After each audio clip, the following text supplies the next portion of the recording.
الہ الا اللہ لا الہ الا اللہ۔ باپ کی تقریر ہو گئی تھی، روایتیں پڑھی ہیں۔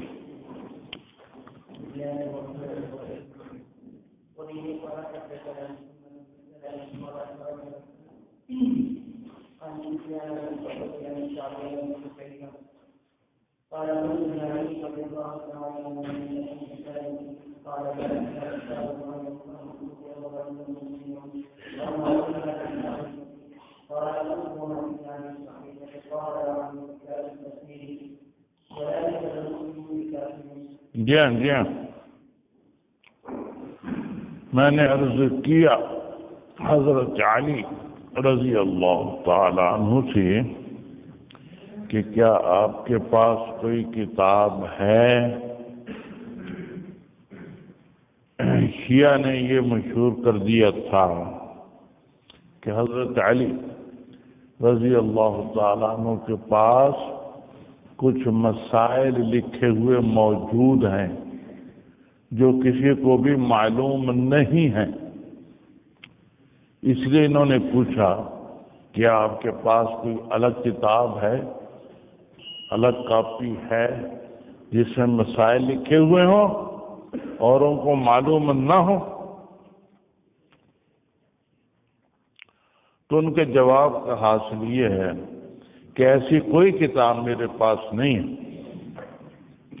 میرے پاس یہ تین چیزیں ہیں، لا الا کتاب اللہ، ایک تو قرآن پاک ہے جو سب پڑھتے ہیں، اور فہمن اعطیہ رجل مسلم، یا مجھے اللہ تعالیٰ نے سمجھ دی ہے جس کی وجہ سے میں قرآن پاک کی تفسیر کرتا ہوں۔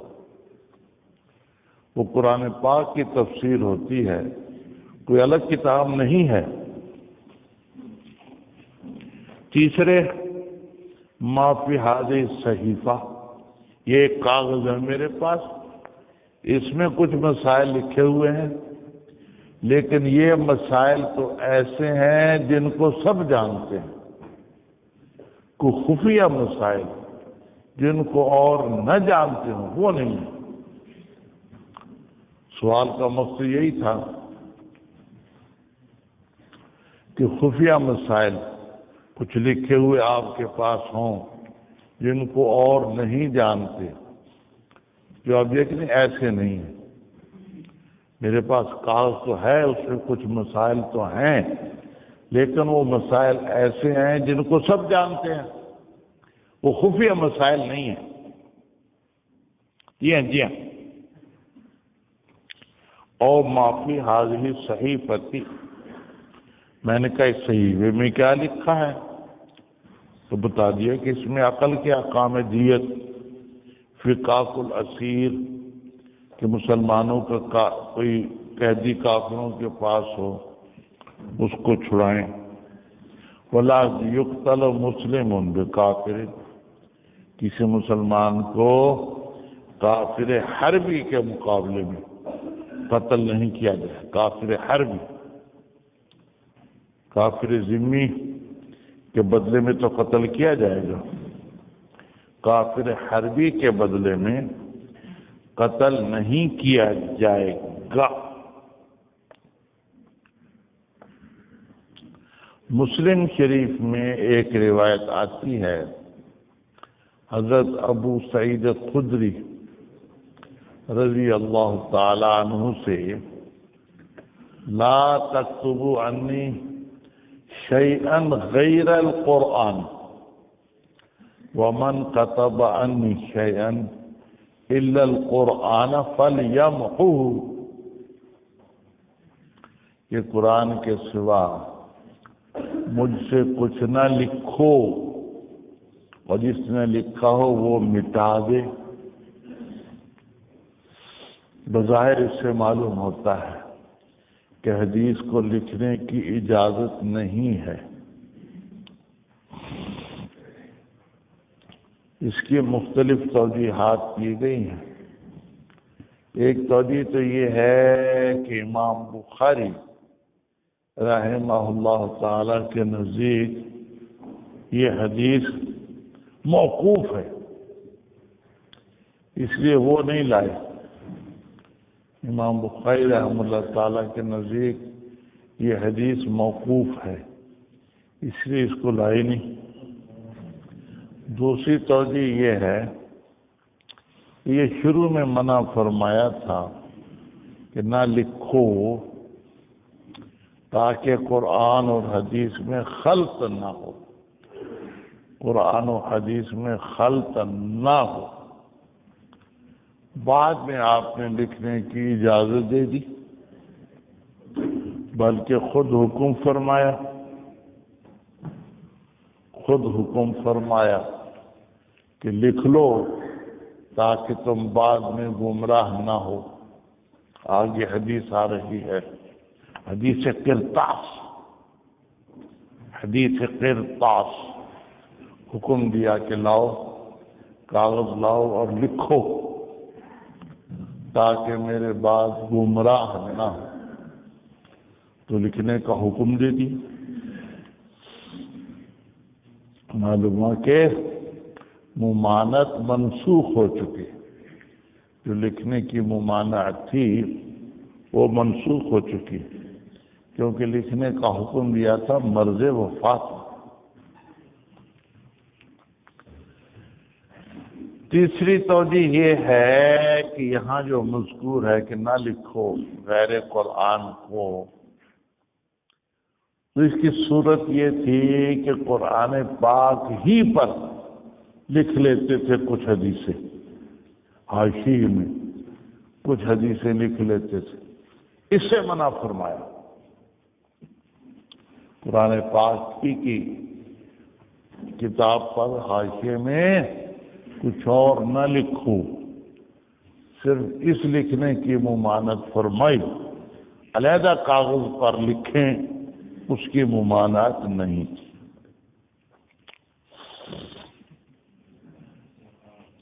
پھر ایک اشکال یہ ہوتا ہے کہ جیسے حضرات صحابہ کرام نے قرآن پاک کو یکجا جمع کر دیا حضرت صدیق اکبر کے زمانے میں، بعد میں حضرت عثمان غنی کے زمانے میں اس کے 7 یا 8 نسخے بنا دیے گئے اور وہ مختلف شہروں میں پہنچا دیے گئے، تو صحابہ نے احادیث کو کیوں یکجا جمع نہیں کیا؟ احادیث کو صحابہ نے یکجا کیوں جمع نہیں کیا؟ جیسے قرآن پاک کو یکجا جمع کر دیا حضرت صدیق اکبر نے، تو صحابہ نے احادیث کو کیوں جمع نہیں کیا؟ بعد میں تو کیا ہے، عمر بن عبدالعزیز کے زمانے میں وہ بہت دیر کے بعد جمع کی گئی، خود صحابہ نے کیوں نہیں جمع کیا؟ اس کا جواب ایک تو یہ ہے کہ حدیثیں بہت زیادہ پھیلی ہوئی تھی، ایک مجلس میں 20 صحابی ہیں، تو ہر ایک اپنے اپنے معنی کے اپنے اپنے الفاظ معنی کو جمع کر لیتا تھا، تو ایک حدیث کی 20 حدیثیں بن جاتی۔ کسی مجلس میں 100 صحابی ہیں تو آپ نے کوئی بات فرمائی، وہ 100 صحابہ نے اپنے اپنے الفاظ میں یاد کر لی، تو ایک حدیث کی 100 حدیثیں بن گئی۔ اس لیے حدیثیں بہت زیادہ پھیلی ہوئی تھی، ان سب کو جمع کرنا صحابہ کے بس کی بات نہیں تھی کہ پوری دنیا سے حدیثیں اکٹھی کریں، یہ صحابہ کے بس کی بات نہیں تھی، اس لیے حدیثوں کو جمع نہیں کی۔ کچھ حدیثیں جو جمع کی ہیں وہ بعد میں 100 سال کے بعد عمر بن عبدالعزیز کے زمانے میں کچھ حدیثیں جمع ہوئی، سب تو اس وقت بھی نہیں ہوئی۔ تو ایک تو یہ وجہ تھی حدیثیں بہت زیادہ پھیلی ہوئی تھی، ان سب کو جمع کرنا حضرات صحابہ کرام کے اختیار میں نہیں تھا۔ دوسری وجہ یہ تھی کہ حدیث میں چونکہ روایت بالمعنی جائز ہے، اس لیے ایک ایک حدیث کو مختلف معانی میں 10 معنی، 10 الفاظ میں، 20 الفاظ میں، 40 الفاظ میں ایک ایک حدیث کو لے لیا گیا تھا۔ ہر ایک صحابی نے اپنے اپنے الفاظ میں یاد کی تھی۔ تو ان 40 الفاظ میں سے کس کو لیں اور کس کو چھوڑیں، یہ دقت تھی کہ ایک حدیث کے الفاظ تو 40 بن گئے۔ 40 صحابہ نے سنی، ہر ایک نے اپنے اپنے الفاظ میں یاد کر لی، تو ایک حدیث کی 40 حدیثیں بن گئی، ایک حدیث کی 50 حدیثیں بن گئی۔ اب ان 50 میں سے کس کو لیں اور کس کو چھوڑیں، یہ نہیں کر سکتے تھے، اس لیے حدیثیں یکجا جمع نہیں کی۔ تیسری وجہ یہ تھی کہ اگر کچھ حدیثوں کو صحابہ کرام جمع کر دیتے تو باقی حدیثیں چھوڑ دی جاتی، چلو بس یہی حدیثیں ہیں، باقی حدیثیں چھوٹ جاتی۔ حالانکہ حدیثیں تو اور بھی تھیں، سب کو تو جمع کر ہی نہیں سکتے تھے، اگر بعض کو جمع کر دیتے تو باقی حدیثیں چھوٹ جاتی۔ چوتھی وجہ یہ تھی کہ اگر حدیثوں کو کتاب کی شکل میں لکھتے تو پھر قرآن پاک چھوٹ جاتا۔ پہلی امتوں میں ایسے ہوا کہ نبی کی حدیثیں جمع کی گئیں تو اصل کتاب کو چھوڑ دیا، ان حدیثوں کو لے لیا۔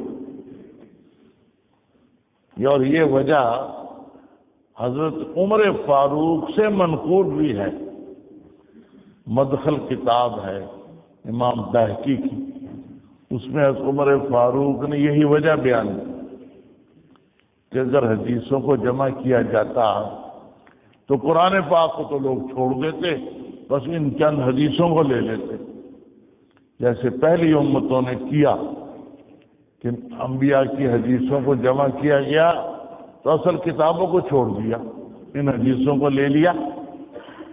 یہاں بھی یہ خطرہ تھا کہ اگر حضرات صحابہ کرام حدیثیں جمع کرتے تو ان حدیثوں کو تو لے لیتے اور قرآن پاک کو چھوڑ دیتے، یہ مناسب نہیں تھا، اس لیے حدیثوں کو یکجا جمع نہیں کیا گیا۔ چلیے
جی ہاں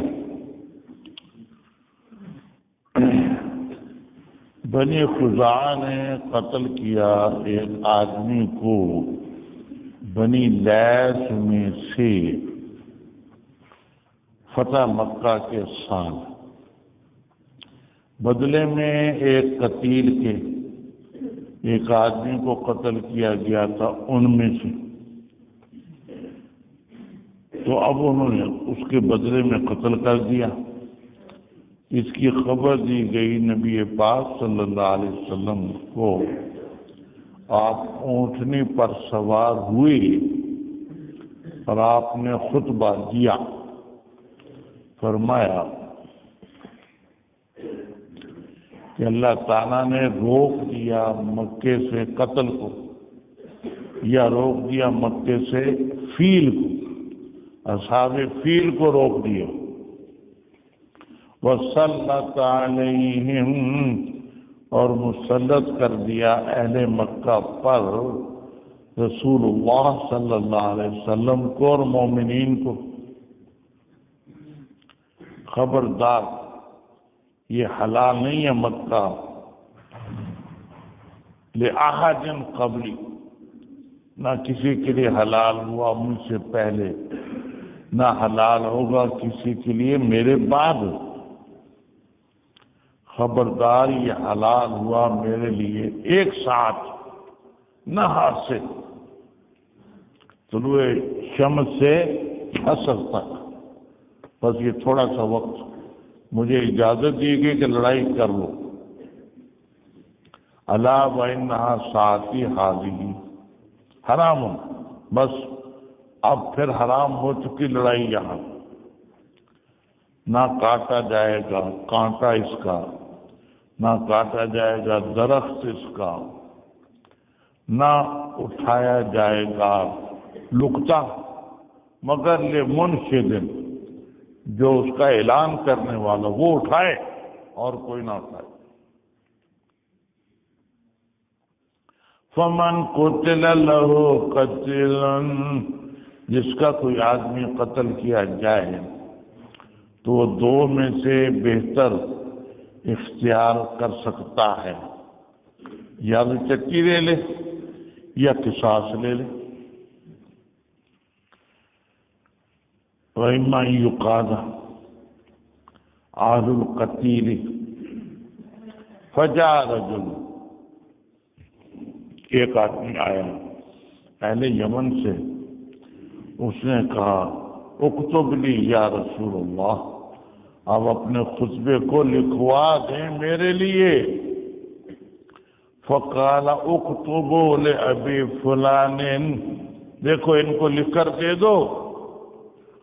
بعضی روایتوں میں اکتبوا لأبی شاہ، اس کا نام ابو شاہ تھا، ابو شاہ کو لکھ دو۔ ایک شخص نے کہا قریش میں سے، الا الاذخر، اذخر گھاس جو ہے اس کو کاٹنے کی اجازت دے دیں یا رسول اللہ صلی اللہ علیہ وسلم، کیونکہ اس کو ہم بناتے ہیں اپنے گھروں میں، چھتوں میں استعمال کرتے ہیں، قبروں میں استعمال کرتے ہیں۔ تو آپ نے فرما دیا الا الاذخر، الا الاذخر، ہاں ٹھیک ہے، اذخر گھاس کو کاٹنے کی اجازت ہے، کیونکہ وہ چھتوں وغیرہ میں استعمال ہوتی ہے۔ چلیے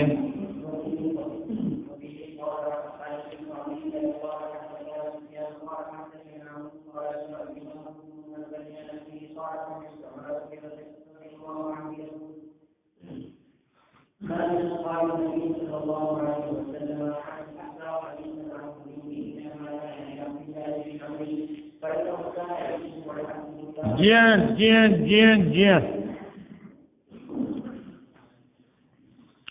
حضرت ابو ہریرہ فرما رہے ہیں، نہیں ہے کوئی صحابہ میں سے جو زیادہ ہو حدیث نقل کرنے میں مجھ سے زیادہ کوئی حدیث نقل نہیں کرتا، الا ما کان من عبد اللہ بن عامر، لیکن عبداللہ بن عامر یہ مجھ سے بھی زیادہ کر لیتے ہیں۔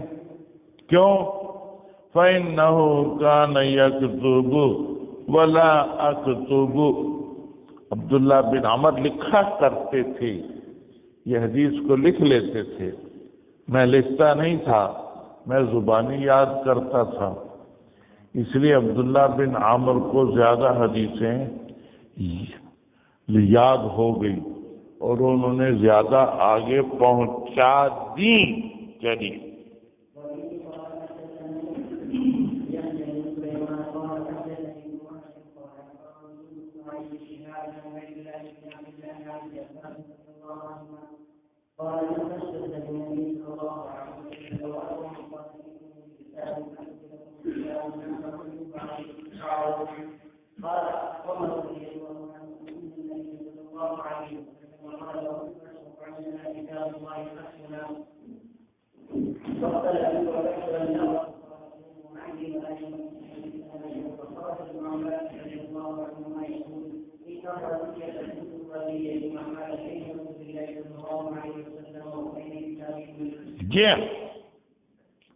جی ہاں.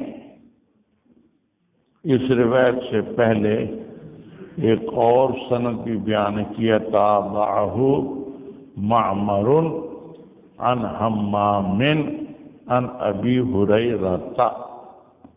اس سند کے ساتھ بھی یہی اوپر والی حدیث ثابت ہے. اب یہ حدیث آ گئی عن ابن عباس. اس حدیث کو حدیث قرطاس کہتے ہیں. حدیث قرطاس. اس حدیث کو لے کر شیعہ بہت اعتراض کرتے ہیں حضرت عمر فاروق پر، لیکن اس میں اعتراض کی کوئی بات ہی نہیں.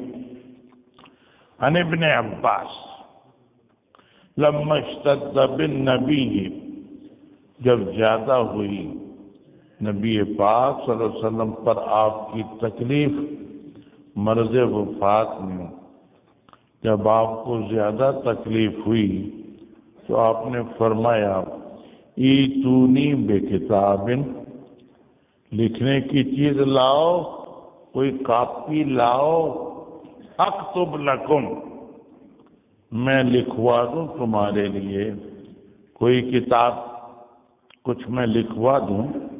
لا تضلوا بعدہ، اس کے بعد تم گمراہ نہیں ہوگے. قال عمر، عمر فاروق نے فرمایا کہ نبی پاک صلی اللہ علیہ وسلم پر تکلیف غالب ہے، آپ کو اس وقت بہت تکلیف ہے. وَعِنْدَنَا كِتَابُ اللَّهِ حَسْبُنَا، ہمارے پاس کتاب اللہ موجود ہے جو ہمارے لیے کافی ہے. جی ہاں، کیونکہ کتاب اللہ میں لکھا ہے ما فرطنا فی الکتاب من شیء، ہم نے کوئی کمی نہیں کی کتاب اللہ میں. اور تبیانا لکل شیء، ہر چیز کو بتانے والی ہے یہ کتاب اللہ. یہ لکھا ہوا ہے قرآن پاک میں. اس لیے اس وقت نہ لاؤ، کاغذ نہ لاؤ. کیوں؟ نبی پاک صلی اللہ علیہ وسلم کو تکلیف ہے، اس وقت لکھوانے میں تکلیف ہوگی. کیونکہ حضرت عمر فاروق کی رائے یہ تھی کہ کوئی امر یہ وجوبی نہیں ہے، یہ جو فرمایا کہ لاؤ میں تمہیں لکھوا دوں، کاغذ لاؤ، کاپی لاؤ میں تمہیں لکھوا دوں، تو یہ امر وجوبی نہیں ہے، استحبابی ہے، ہماری دنیا کی آسانی کے لیے ہے. اور اس وقت آپ کو بہت تکلیف ہے، اس وقت اگر آپ سے لکھوائیں گے تو اور بھی تکلیف ہوگی، اس لیے کاغذ نہ لاؤ. یہ کہا عمر فاروق نے. جب طبیعت ذرا ٹھیک ہوگی تو پھر ہم لکھوا لیں گے، اس وقت طبیعت بہت خراب ہے. دوسروں نے کہا کہ نہیں لانا چاہیے۔ جب آپ نے فرمایا کہ لاؤ کاغذ تو لانا چاہیے۔ ان کو جواب دیا عمر فاروق نے، عندنا کتاب اللہ حسبنا، ہمارے پاس کتاب اللہ جو موجود ہے وہ کافی ہے۔ یہ جواب دیا ان لوگوں کو جنہوں نے کہا تھا کہ نہیں کاغذ لانا چاہیے، ان کو جواب دیا۔ دوسرا قول یہ بھی ہے کہ عمر فاروق نے نبی پاک صلی اللہ علیہ وسلم سے عرض کیا، عندنا کتاب اللہ حسبنا، اے نبی پاک صلی اللہ علیہ وسلم، کتاب اللہ جو موجود ہے وہ کافی ہے، آپ کیوں لکھواتے ہیں؟ آپ اور کیوں لکھواتے ہیں؟ کتاب اللہ جو موجود ہے یہ ایسا ہی ہے جیسے بدر کے موقع میں نبی پاک صلی اللہ علیہ وسلم دعا کر رہے تھے کہ یا اللہ اگر یہ چھوٹی سی جماعت ہلاک ہو گئی تو آپ کی عبادت کون کرے گا؟ یہ دعا کر رہے تھے بدر کے موقع نبی پاک صلی اللہ علیہ وسلم۔ تو اس وقت حضرت صدیق اکبر نے عرض کیا تھا حسبک، کافی ہے اے نبی پاک، بس اتنی دعا کافی ہے اور دعا نہ کرے۔ اس پر نبی پاک صلی اللہ علیہ وسلم دعا بند کر دی۔ یہ سمجھے کہ یہ ابو بکر کا کہنا حسبک یہ اللہ تعالیٰ ہی کی طرف سے ہے کہ بس میں نے کافی دعا کر لی، اب اور دعا کی ضرورت نہیں ہے۔ اسی درجے میں یہاں حضرت عمر فاروق نے عرض کیا عندنا کتاب اللہ حسبنا، اے نبی پاک صلی اللہ علیہ وسلم،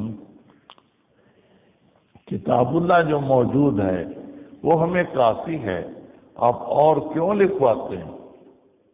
نبی پاک صلی اللہ علیہ وسلم سے عرض کیا۔ ایک یہ دونوں قول، یا تو یہ کہا تھا ساتھیوں سے کہ بھئی کیوں لکھواتے ہو کتاب اللہ جو موجود ہے، یا یہ ذکر کیا خود نبی پاک صلی اللہ علیہ وسلم سے کہ نبی پاک صلی اللہ علیہ وسلم کتاب جو ہمارے پاس ہے آپ کچھ اور کیوں لکھواتے ہیں؟ چنانچہ اس کے بعد رائے نبی پاک صلی اللہ علیہ وسلم کی بدل گئی۔ پھر آپ نے نہیں فرمایا کہ کاغذ لاؤ، یا وہی نازل ہو گئی کہ نہیں کچھ لکھوانے کی ضرورت نہیں ہے، وہی نازل ہو گئی۔ دو احتمال ہیں، یا تو آپ کی رائے تھی پہلے لکھوانے کی، حضرت عمر فاروق رضی اللہ تعالیٰ عنہ کے عرض کرنے سے آپ کی رائے بدل گئی، یا وہی نازل ہو گئی کہ نہیں لکھوانے کی ضرورت نہیں ہے۔ تو گویا یہ واقعہ ایسا ہے کہ اس میں حضرت عمر فاروق کی رائے کے مطابق وہی نازل ہوئی، جیسے اور کئی موقعوں میں ہوا ہے حضرت عمر فاروق کی رائے کے مطابق وہی نازل ہوئی۔ بعضوں نے 21 موقع نقل کیے، 21 دفعہ ایسا ہوا کہ حضرت عمر فاروق کی رائے کے مطابق وہی نازل ہوئی۔ تو یہ بھی ان موقعوں میں داخل ہے کہ حضرت عمر فاروق کی رائے ٹھیک ہے، عندنا کتاب اللہ حسبنا، کتاب اللہ جو ہمارے پاس موجود ہے اور کیوں لکھواتے ہیں؟ اسی کے مطابق وہی نازل ہو گئی۔ چنانچہ آپ اس فرمانے کے 3-4 دن بعد بھی دنیا میں رہے اور آپ نے ایک وعظ بھی فرمایا، لیکن دوبارہ یہ نہیں فرمایا کہ لاؤ کاغذ لکھو، لاؤ کاغذ لکھو۔ اگر یہ کوئی امر وجوبی ہوتا تو آپ بعد میں فرما دیتے. اور حضرت علی بھی اس مجلس میں موجود تھے، ان کی بھی یہی رائے تھی جو عمر فاروق کی رائے کہ لکھوانے کی اس وقت ضرورت نہیں ہے، اس وقت لکھوانے سے نبی پاک صلی اللہ علیہ وسلم کو تکلیف ہوگی، آپ کی تکلیف بہت ہے، اور لکھوائیں گے تو اور تکلیف ہو جائے گی. ان کی بھی یہی رائے تھی. اس لیے شیعہ جو اعتراض کرتے ہیں عمر فاروق پر، یہ غلط ہے. حضرت علی بھی تو موجود تھے، وہ لے آتے کاغذ. جب حضرت عمر فاروق گھر چلے گئے تو پھر لے آتے، کیونکہ حضرت علی تو داماد تھے، دن رات گھر میں آنے جانے والے تھے، وہ کیوں نہیں لائے؟ اس لیے کہ ان کی رائے بھی یہی تھی جو عمر فاروق کی تھی کہ اس وقت نبی پاک صلی اللہ علیہ وسلم تکلیف میں ہیں، اس لیے آپ کو مزید تنگ کرنا اچھا نہیں ہے. ذرا طبیعت ٹھیک ہو جائے پھر ہم لکھوا لیں گے، جو فرمائیں گے ہم لکھ لیں گے. یہی رائے تھی حضرت علی کی، یہی رائے تھی حضرت عمر فاروق کی. اگر حضرت علی کی یہ رائے نہ ہوتی تو وہ کاغذ لے آتے. حضرت عمر فاروق تو گھر چلے گئے تھے، بس یہ کہہ کر گھر چلے گئے. تو حضرت علی تو دن رات گھر میں آنے جانے والے تھے، وہ لے آتے نا، وہ بھی نہیں لائے، کیونکہ ان کی بھی یہی رائے تھی حضرت عمر فاروق کی، اس لیے وہ بھی نہیں لائے. تو یہ اعتراض کرنا عمر فاروق پر بالکل غلط ہے. اگر پڑھتا ہے تو دونوں پر پڑھتا ہے، حضرت علی پر بھی تو پڑھتا ہے، وہ بھی تو موجود تھے، وہ کیوں نہیں لائے؟ اسے شیعہ کا اعتراض کرنا اس حدیث کی وجہ سے حضرت عمر فاروق پر، یہ حدیث کرطاس کہلاتی ہے. حدیث کرطاس، حدیث کرطاس، کرطاس میں نے کاغذ. شیعہ اس حدیث کو بہت لیتے ہیں، لیکن ان کا لینا ٹھیک نہیں ہے، کیونکہ یہی رائے بعین ہی حضرت علی کی بھی تھی. دونوں میں سے کوئی بھی کاغذ نہیں لایا، اور پھر دوبارہ نبی پاک صلی اللہ علیہ وسلم نے منگوایا بھی نہیں. اس کے بعد بھی تو آپ دنیا میں رہے ہیں، 3-4 دن رہے ہیں، اور ایک وعظ بھی فرمایا ہے، لیکن دوبارہ کاغذ نہیں منگوایا. آپ لکھوانا کیا چاہتے تھے؟ اس میں 6 قول ہیں. کیا لکھوانا چاہتے تھے؟ ایک قول تو یہ ہے کہ عمل کی تاکید لکھوانا چاہتے تھے کہ دیکھو بھائی قرآن پاک پر پورا عمل کرنا، عمل کی تاکید، یہ لکھوانا چاہتے تھے. دوسرا قول یہ ہے کہ حجیت اجماع، اجماع کی حجیت لکھوانا چاہتے تھے. اجماع حجت ہے، دیکھو اجماع کے خلاف کوئی کام نہ کرنا، اجماع کی تاکید لکھانا چاہتے تھے. اسی لیے عمر فاروق نے عرض کیا کہ حضرت اجماع کی حجیت ہمیں معلوم ہے، عمل کی تاکید ہمیں معلوم ہے، آپ کیوں تکلیف اٹھاتے؟ تیسرا قول یہ ہے کہ نبہم ما ابہم اللہ، نبہم ما ابہم اللہ، جب اللہ تعالیٰ نے اس بات کو ظاہر نہیں فرمایا، نہ نبی پاک صلی اللہ علیہ وسلم نے نہ اللہ تعالیٰ نے کہ کیا لکھوانا چاہتے تھے، تو پھر ہمیں بھی اس میں خاموشی ہی اختیار کرنی چاہیے کہ ہمیں پتہ نہیں کیا لکھوانا چاہتے تھے. جب اللہ تعالیٰ نے نبی پاک صلی اللہ علیہ وسلم نے کچھ نہیں فرمایا کہ میں یہ لکھوانا چاہتا ہوں، تو پھر ہمیں بھی خاموش ہی رہنا چاہیے. ہم کچھ نہیں کہہ سکتے کہ کیا لکھوانا چاہتے تھے. اسی قول کو سب سے زیادہ قوی قرار دیا گیا. نبہم ما ابہم اللہ، اگر اللہ تعالیٰ کو منظور ہوتا کہ بتاتے کہ یہ لکھوانا ہے تو اللہ تعالیٰ اس کا اعلان فرما دیتے نبی پاک صلی اللہ علیہ وسلم کے ذریعے سے۔ آپ خود فرماتے کہ نہیں بھی لکھو، آپ دوبارہ کہتے، تاکید کرتے، کیوں نہیں لاتے کاغذ لاؤ، کیونکہ فوراً تو وفات نہیں ہو گئی، 3-4 دن اس کے بعد آپ دنیا میں رہے ہیں، واعظ بھی فرمایا ہے، پھر بھی دوبارہ کاغذ نہیں منگوایا، اور یہ بھی نہیں بتایا کہ میں کیا لکھوانا چاہتا ہوں، یہ بھی نہیں فرمایا۔ اس لیے راج قول یہی ہے، نبہم ما ابہم اللہ، جس چیز کو اللہ تعالیٰ نے ظاہر نہیں فرمایا، ہمیں کوئی حق نہیں ہے کہ ہم اس کو اپنی طرف سے ظاہر کرتے رہیں۔ چوتھا قول یہ ہے کہ نبی پاک صلی اللہ علیہ وسلم خلفاء کی فہرست لکھانا چاہتے تھے کہ میرے بعد یہ خلیفہ ہوگا، اس کے بعد یہ خلیفہ ہوگا، اس کے بعد یہ خلیفہ ہوگا، ترتیب لکھانا چاہتے تھے آپ۔ ٹھیک، اگر آپ یہ لکھوا دیتے تو جنگ جمل اور جنگ صفین نہ ہوتی، وہ خلافتی کی وجہ سے تو ہوئی تھی۔ حضرت امیر معاویہ اور حضرت علی کے درمیان جنگ صفین ہوئی، حضرت عائشہ صدیقہ اور حضرت علی کے درمیان جنگ جمل ہوئی۔ یہ دونوں لڑائیاں خلافتی کی وجہ سے ہوئی تھی، خلافتی کی وجہ سے ہوئی تھی، تو اگر آپ لکھوا دیتے تو یہ جنگیں نہ ہوتی۔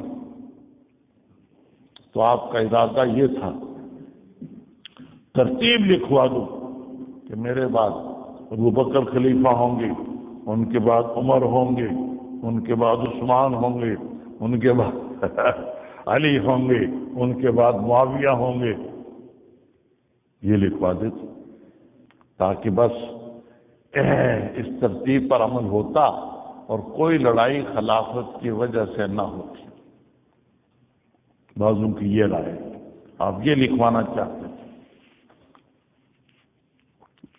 لیکن حضرت عمر فاروق کے فرمانے کے بعد آپ کی رائے بدل گئی، یا صراحتاً وہی نازل ہو گئی کہ نہیں آپ کچھ نہ لکھوائیں۔ ٹھیک،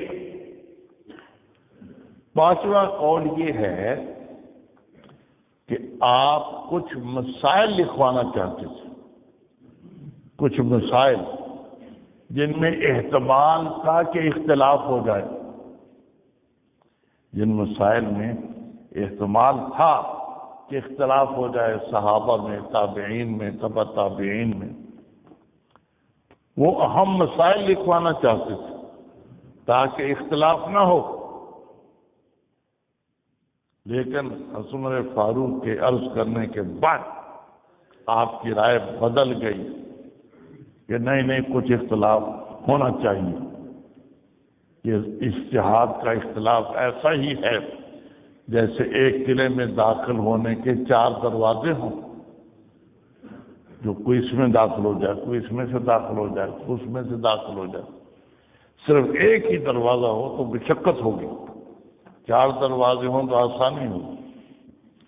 اجتہاد کا اختلاف ایسا ہے کہ ہر ایک اپنی طبیعت کے مطابق امام کی تقلید کر لے اور دین میں داخل ہو جائے۔ تو اگر آپ مسائل لکھوا دیتے اختلافی، جن مسائل میں اختلاف کا احتمال تھا وہ لکھوا دیتے کہ امام کی بھی قرات نہیں ہے، ٹھیک، فلاں مسئلہ یوں ہے، فلاں یوں ہے، فلاں یوں ہے، تو کوئی اختلاف اجتہاد کا نہ ہوتا۔ لیکن آپ کی رائے بدل گئی کہ نہیں لکھوانا مناسب نہیں ہے، یا وہی نازل ہو گئی کہ نہ لکھوائیں، اس لیے آپ نے پھر نہیں لکھوائے، دوبارہ فرمایا ہی نہیں کہ کاغذ لاؤ۔ چھٹا قول یہ ہے کہ نبی پاک صلی اللہ علیہ وسلم صرف حضرت ابو بکر کی خلافت لکھوانا چاہتے تھے کہ میرے بعد یہ خلیفہ ہوں گے، ابو بکر خلیفہ ہوں گے، یہ خلافت لکھوانا چاہتے تھے ابو بکر صدیق کی۔ لیکن پھر آپ کو تسلی کرا دی گئی اللہ تعالیٰ کی طرف سے کہ نہیں بس اور کوئی احتمال ہی نہیں ہے، اور کوئی خلیفہ بن سکتا ہی نہیں ہے، کوئی فکر نہ کریں آپ، یہی ہوں گے خلیفہ۔ اللہ تعالیٰ کی طرف سے آپ کو تسلی کرا دی گئی تھی کہ اور قطعاً کوئی احتمال نہیں ہے، کسی اور کو خلیفہ نہیں بنایا جائے گا، ابو بکر ہی خلیفہ ہوں گے، آپ کیوں فکر کرتے ہیں؟ یہ تسلی کرا دی گئی، اس لیے آپ نے پھر لکھوائے نہیں۔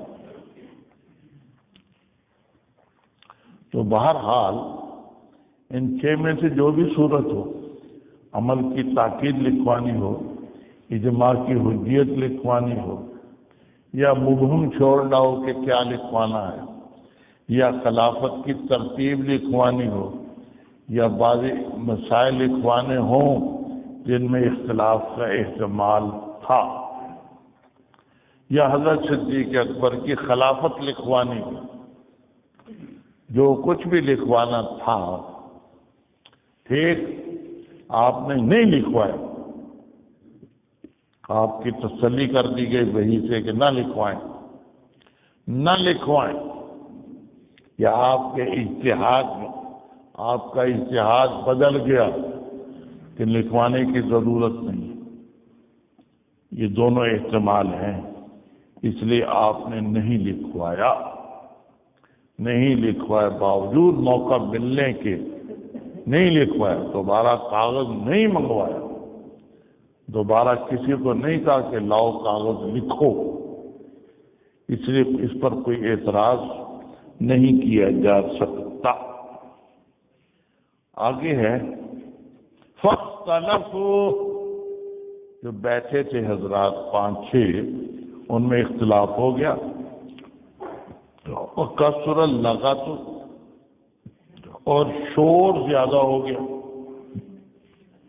تو نبی پاک صلی اللہ علیہ وسلم فرماتے قوموا، چلے جاؤ یہاں سے، سب چلے جاؤ، لا ينبغي عندي التنازع، میرے پاس بیٹھ کر تم جھگڑتے ہو، چلے جاؤ یہاں سے، سب چلے گئے، سب اٹھ کر چلے گئے، دوبارہ آپ نے کوئی کاغذ نہیں منگوایا۔ فخرج ابن عباس، نکلے حضرت ابن عباس، نکلے کہاں سے؟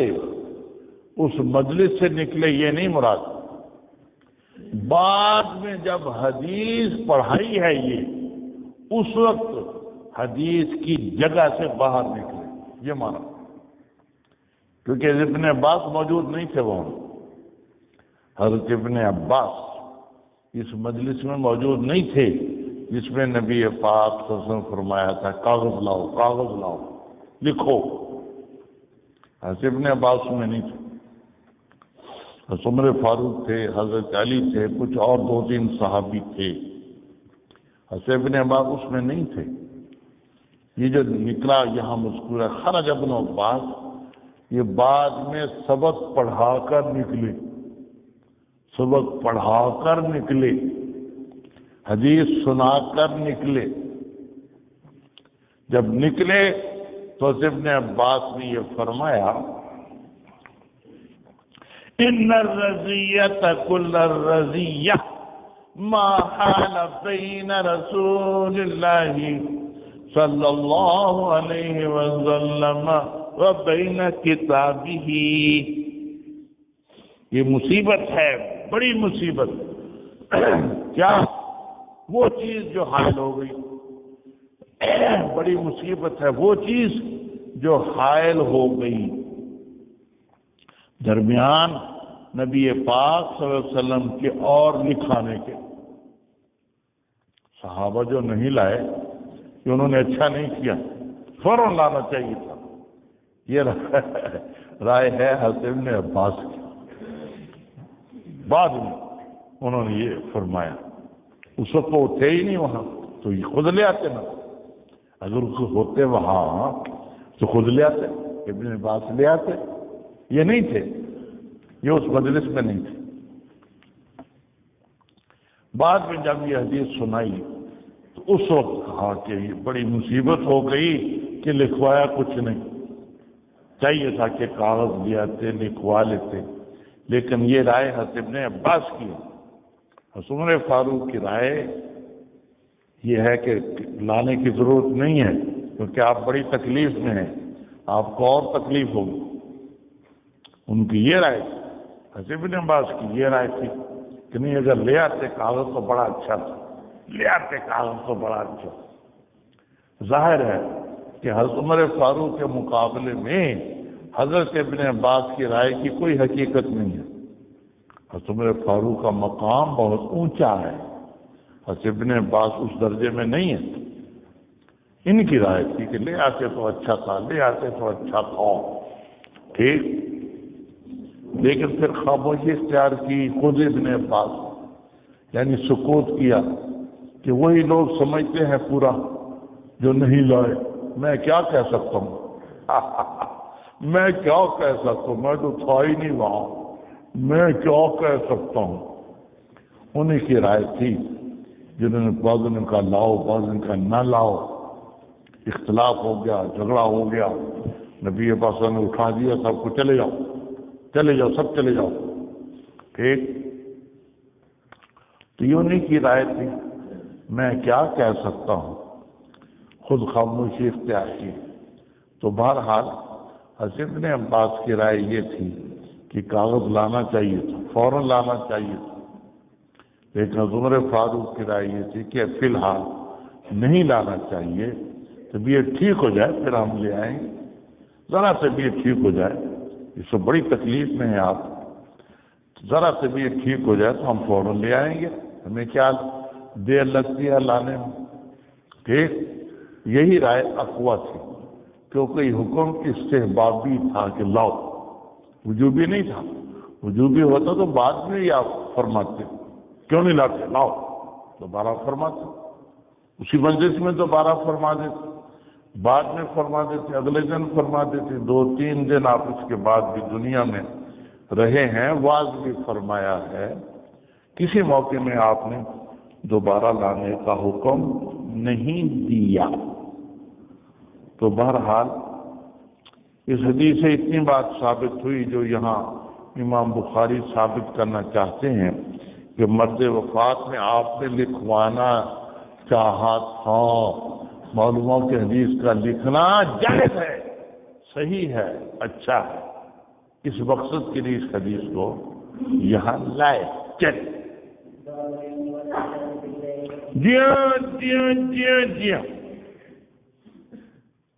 باب العلم والعزت باللیل، کہ رات کو بھی علم کی بات بتائی جا سکتی ہے اور نصیحت کی بات بتائی جا سکتی ہے، ٹھیک۔ عشاء کے بعد بات کرنے کو، قصہ گوئی کو منع کیا گیا ہے کہ جلدی سو جایا کرو عشاء کے بعد، ٹھیک، تاکہ صبح اٹھنے میں دیر نہ ہو، لیکن کوئی علم کی بات کرنی ہو، کوئی واضح و نصیحت کی بات کرنی ہو تو وہ جائز ہے۔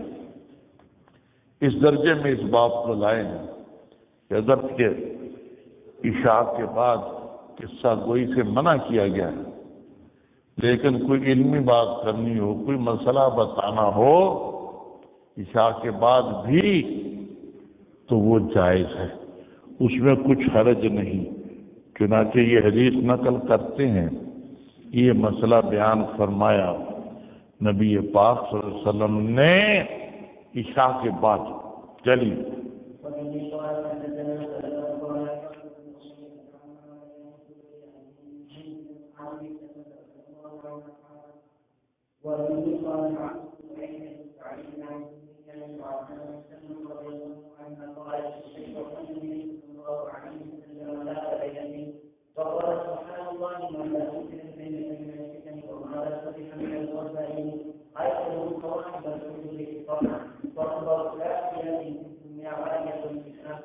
جی اٹھے نبی پاک صلی اللہ علیہ وسلم ذات لیلت، یعنی تھوڑا سا آپ سو گئے عشاء کے بعد، پھر اٹھے آپ، تھوڑا سا سو گئے، اس کے بعد آپ اٹھے تو فرمایا سبحان اللہ ماذا انزل اللیلۃ من الفتن، کتنے نازل ہوئے ہیں آج کی رات فتنوں میں سے، یعنی مجھے بتایا گیا ہے کہ اس امت میں بہت سے فتنے آئیں گے، مجھے ابھی بتایا گیا ہے کہ بہت سے فتنے آئیں گے۔ وَمَاذَا فُتِحَ مِنَ الْخَزَائِنِ، اور کتنے فتح کیے گئے ہیں خزانے، یہ بھی مجھے بتایا گیا ہے کہ مسلمان بہت سے خزانے فتح کریں گے، بہت سے خزانے فتح کریں گے، بہت سی حکومتوں کو شکستیں دیں گے، ان سب کے خزانے مسلمانوں کے ہاتھ آئیں گے، یہ بات بھی مجھے ابھی بتائی گئی ہے۔ ایک تو یہ بتا دیا، اس کے بعد یہ فرمایا اے کہ صواحب الحجاری، حجرے والی عورتوں کو جگا دو، فرب قاسیۃ فی الدنیا عاریۃ فی الآخرہ، بہت سی قاسیہ پہننے والی دنیا میں، یہ ننگی ہوں گی آخرت میں، بہت سی پہننے والی دنیا میں یہ ننگی ہوں گی آخرت میں۔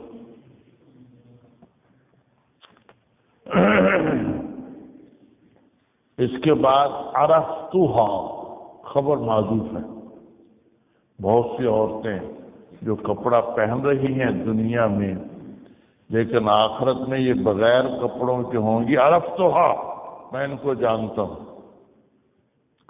یا خبر معذوف ہے معذبات، ان کو عذاب ہوگا، معذبات، ان کو عذاب ہوگا۔ یہ کون سی عورتیں ہیں جو کپڑا پہننے والی ہیں اور آخرت میں بغیر کپڑے کے ہوں گی؟ اس کے مصداق میں 3 قول ہیں۔ ایک وہ عورتیں جو باریک کپڑے پہنتی ہیں، باریک کپڑے پہنتی ہیں جن میں سے بدن نظر آتا ہے، ان کے بارے میں فرمایا کہ یہ کپڑا پہننے والی ہیں، ان کو جگائیے، یہ کپڑا پہننے والی ہیں لیکن یہ آخرت میں ننگی ہوں گی کیونکہ ان کے کپڑے باریک ہیں، ستر عورت نہیں ہو رہا۔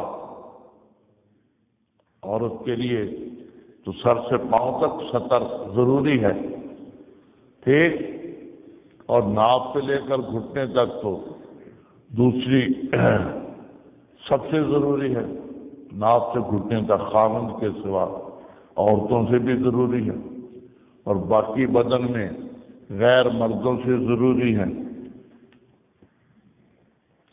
تو جہاں ستر ضروری ہے